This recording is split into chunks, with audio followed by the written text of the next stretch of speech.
Hello everyone, you are watching serial Syapa, जहां पे मिलती है शो से जुड़ी जानकारी। चैनल अगर अब तक सब्सक्राइब नहीं किया है तो मेक श्योर आप इसे सब्सक्राइब कर लीजिए। वेल टीवी सीरियल आज रात के एपिसोड की शुरुआत में दिखाया जाएगा कि साहिबा के लिए बैठकर रो रही होगी। तभी वहां पर मेड आएगी और कहेगी कि मैडम, ये पार्सल आपके लिए था, घर में इतना सब कुछ चल रहा था कि मैं आपको दे ही नहीं पाई। जैसे ही साहिबा उस पार्सल को ओपन करती है वो और भी ज़्यादा इमोशनल हो जाती है, क्योंकि वो पार्सल किसी और ने नहीं बल्कि अंगद ने भेजा होता है, साथ में एक बहुत ही क्यूट पर्स के साथ। जैसे ही अंगद पार्सल यहाँ अंगद का दिया हुआ गिफ्ट खोलती है, तभी साहिबा को एक लेटर मिलता है जिसमें अंगद ने लिखा होता है कि मैंने तुम्हारा नाम तुम्हारे पापा से पूछा है और मैंने सोचा है कि अब से मैं भी तुम्हें कभी कभार इस नाम से बुला लिया करूँगा। साहिबा जब वो इमोशनल नोट पढ़ती है तब उसमें अंगद ने लिखा होता है कि वो कैसे हमेशा साहिबा का साथ देगा और हमेशा साहिबा के लिए स्टैंड लेगा। वो उसे मोटिवेट करता है और उसके कॉलेज की नई शुरुआत के लिए ऑल द बेस्ट कहता है। ये पढ़कर साहिबा बहुत इमोशनल हो ही रही होती है कि तभी अंगद की एंट्री होती है रूम में और वो ये सब कुछ देख कर के काफ़ी ज़्यादा अपसेट होता है। यहाँ पर अंगद मानो बिल्ली कहकर के साहिबा को हमेशा से ऐसे ही बुलाने की बात कहता है।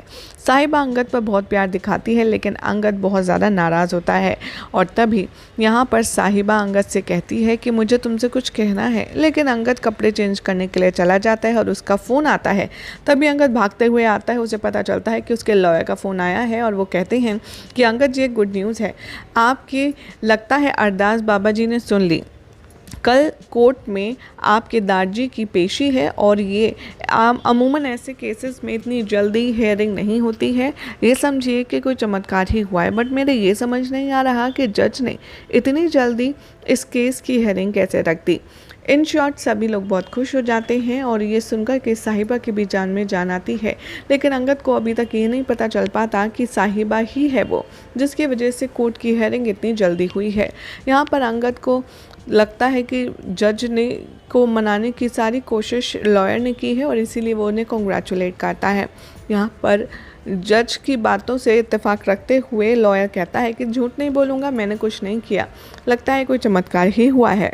यहाँ पर साहिबा बाबा जी से प्रार्थना कर रही होती है कि बस मेरे दादाजी सही सलामत लौट कर आ जाएं। तभी अंगद उस पर चिल्लाता है और कहता है कि बंद करो अपना ये ड्रामा, वो मेरे दादाजी हैं, तुम्हारे नहीं। तुम्हें उनके बारे में फ़िक्र करने की कोई ज़रूरत नहीं है, ना ही तुम्हारा कोई हक है।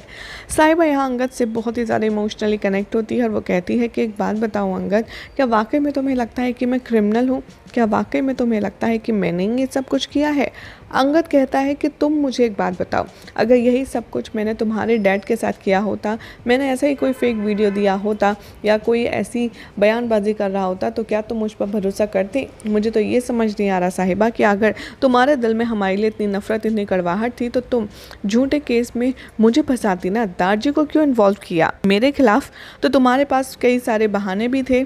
मैं तो तुम्हारे साथ शराब पी के बदतमीजी भी किया था, तुम मेरे खिलाफ FIR करती ना, दादाजी को क्यों इन्वॉल्व किया? साहिबा कहती है कि अंगद, मेरे साथ इस घर में बहुत कुछ हुआ है, लेकिन कुछ भी इतना बड़ा नहीं हुआ कि मुझे पुलिस की मदद लेनी पड़े। हाँ, मेरे पास मौके थे, अगर मैं चाहती तो तुम्हारे लिए FIR कर सकती थी। लेकिन एक बात मैं तुम्हें बता देना चाहती हूँ, तुम्हारे लिए और घर के किसी भी सदस्य के लिए मेरे दिल में रत्ती भर भी कोई भी प्रॉब्लम नहीं है और ना ही जलन है और ना ही कोई परेशानी है जिसकी वजह से मैं ऐसा कुछ करूं। यहाँ पर अंगद को साहिबा की बात सुनाई देती है और वो बहुत इमोशनल होता है और वो चुपचाप जा कर के सो जाता है। साहिबा यहाँ अकेले सोचकर रोती रहती है। इधर गैरी फाइनली एक्सपोज करता है कि वही है जिसने ये पूरी शातिर प्लानिंग खेली है। यहाँ पर जसलीन को वो बताता है कि मैं ही वो हूँ जिसने अपना ये प्लान कितने मास्टर तरीके से खेला है, वो भी उस वक्त जब दादाजी और अंगद के रिश्ते सबसे ज़्यादा कमज़ोर हैं, तभी मैंने यहाँ पर वार मारा है। तभी यहाँ पर जसलीन कहती है कि तुझे लगता है कि तेरी इस बेवकूफ़ी पर मैं तुझे अप्रिशिएट करूँगी, तो भूल मत तूने साहिबा से पंगा लिया है। साहिबा ने ये ऐलान किया है कि चाहे जो हो जाए, जो भी इस साजिश के पीछे है वो पता लगा कर के रहेगी और उसके जेल के सलाखों के पीछे भी डाल कर रहेगी। और उसने पहले भी तेरा एक बार बैंड बजाया है, तो भूल मत इस बार भी भी कहीं वो तेरा जुलूस ना निकाल दे। ये सारी बातें कहती है जसलीन गैरी से, लेकिन गैरी बहुत कॉन्फिडेंट फील करता है और कहता है कि ऐसा कुछ नहीं होगा माँ, उसने मुझे बिजनेस से, इस फैमिली से बाहर किया था ना, अब मैं उसको उसकी औकात दिलाऊंगा याद, और पापा जी की कृपा से मैं उसको इस घर से बाहर निकाल कर खड़ा करूँगा। जसलीन यहाँ पर उसे बहुत समझाने की कोशिश करती है, कहती है कि मैंने तो उसे कहा था कि बिज़नेस पर फोकस कर, लेकिन तूने ये क्या किया। तभी गैरी कहता है कि अरे माँ, बिज़नेस पर ही तो फोकस कर रहा हूँ। यहाँ पर जसलीन कहती है कि अगर डैड अंदर जेल में चले गए तो बेवकूफ़ बिज़नेस ही ख़त्म हो जाएगा। तभी यहाँ पर गैरी कहता है कि आप टेंशन मत लो, मेरी जितनी भी इंसल्ट हुई है मैं गिन गिन तक साहिबा का बदला लूँगा, और मैंने ऐसा जाल बिछाया है कि आपस में अपने ही दुश्मन एक दूसरे के साथ भिड़ गए हैं। और रही बात दारजी की, तो दारजी को सज़ा क्यों मिलेगी, वो तो बेकसूर हैं। सज़ा मिलेगी तो वो मिलेगी साहिबा को, जिसने झूठे केस में दारजी को फंसाने का प्लान बनाया है। आप बस देखती जाओ, मैं सब कुछ सेट कर चुका हूँ, मैंने सब कुछ बहुत सोच समझ कर प्लान किया है।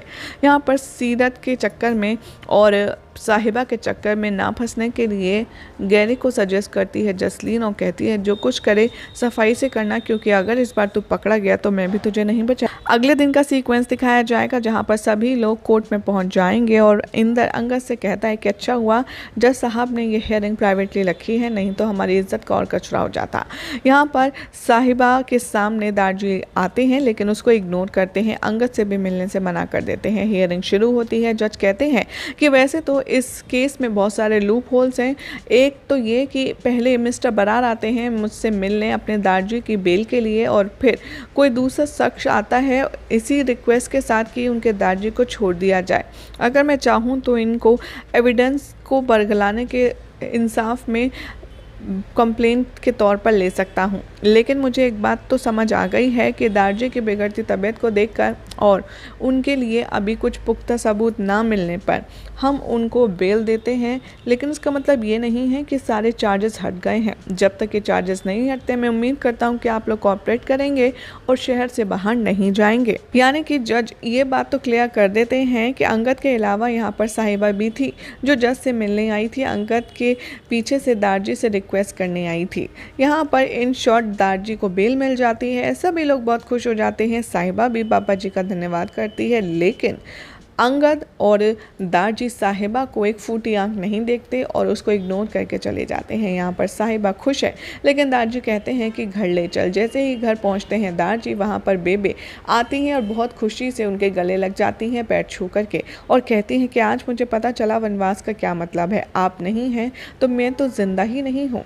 यहाँ पर सभी लोग इमोशनल होते हैं, सब दारजी से मिलना चाहते हैं, लेकिन दारजी अपने रूम में जाना चाहते हैं। तभी साहिबा उन्हें रोकती है, उनके आगे हाथ जोड़ती है और कहती है मैं बस आपसे एक आखिरी बात कहना चाहती हूँ कि बहुत जल्द पुलिस असली गुनहगार को निकाल कर के सामने ला खड़ा करेगी, आप प्लीज़ मुझे गलत मत समझिए।